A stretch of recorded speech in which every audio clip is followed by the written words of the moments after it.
Paddy Daly, sometimes referred to as Paddy O'Daly, served in the Irish Republican Army during the Irish War of Independence and subsequently held the rank of Major General in the Irish National Army. From 1922 to 1924.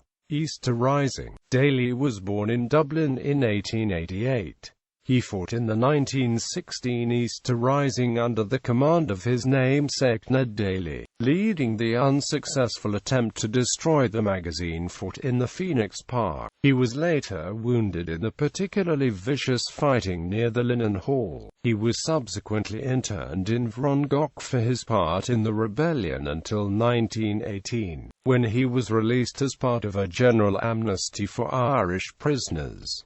War of Independence. In the War of Independence, he served as leader of the Squad, Michael Collins Assassination Unit. On the 19th of December 1919, Daly, along with Dan Breen, led an abortive ambush at Ashtown railway station near the Phoenix Park on the British Viceroy, Lord Lieutenant of Ireland and Supreme Commander of the British Army in Ireland, Lord French, as he returned from a private party which he had hosted the previous evening at his country residence in French Park, County Roscommon. Lord French escaped the ambush, but Martin Savage was shot dead. Daly and the men under his command were responsible for the killing of many British intelligence officers, in particular District Inspector Redmond, who had been putting increasing pressure on the squad. Daly himself personally killed several people, including Frank Brooke, director of Great Southern and Eastern Railway, who served on an advisory council to the British military.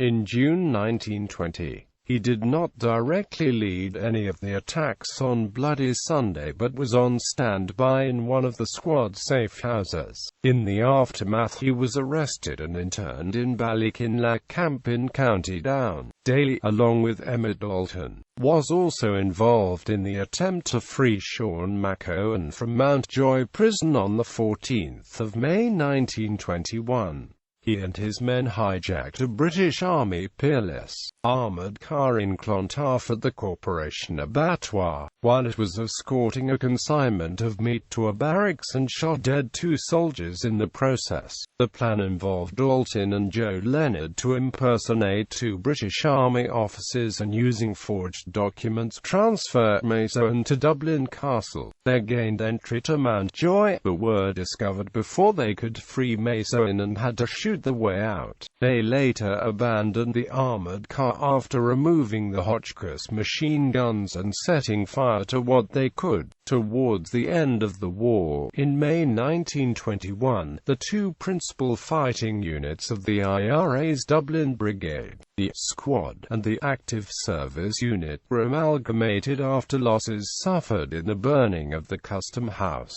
Daly was put in command of this new unit, which was named the Dublin Guard. Daly's own account of his activities during the War of Independence is held at the Bureau of Military History in Cathalbrugha Barracks.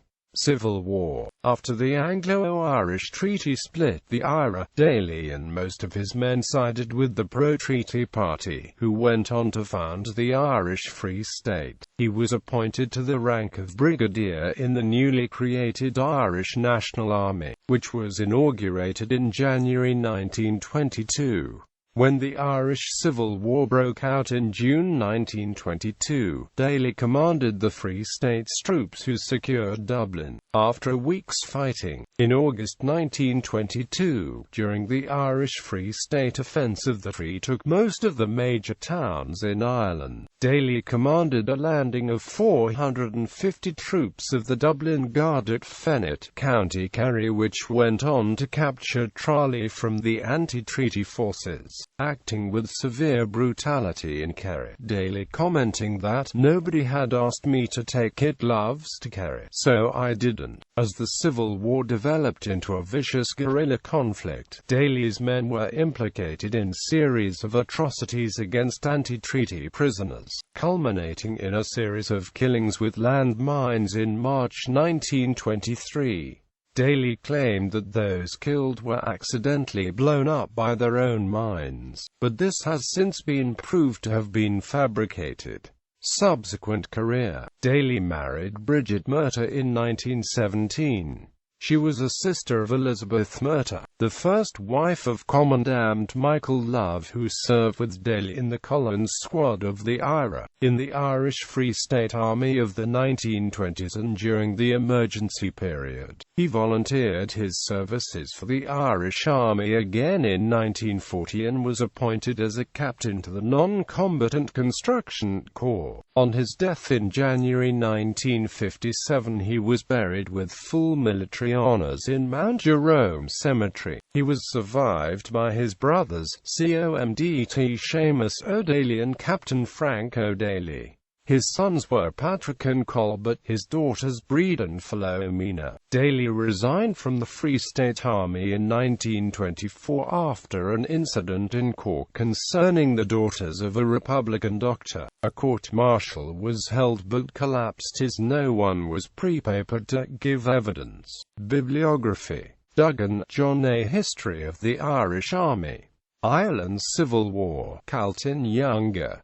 Green Against Green. Michael Hopkinson. The Squad. T. Raldmeyer. Kerry Landings. Harrington.